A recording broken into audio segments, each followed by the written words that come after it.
Dysmenorrhoea, যা বেদনাদায়ক মাসিক ক্র্যাম্পের জন্য একটি চিকিৎসা শব্দ।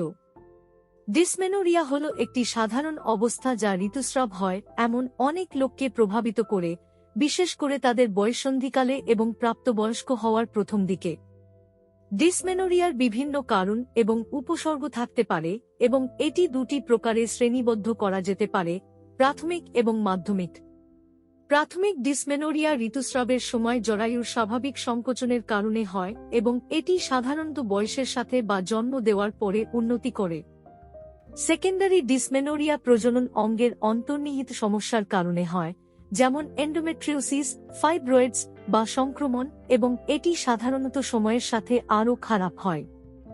ডিসমেনোরিয়ার চিকিৎসা করা যেতে পারে ওষুধ, যেমন ব্যথানাশক বা হরমোনজনিত জন্ম নিয়ন্ত্রণ, অথবা অচিকিৎসা পদ্ধতি যেমন হিটিং প্যাড, ম্যাসেজ বা ব্যায়ামের মাধ্যমে।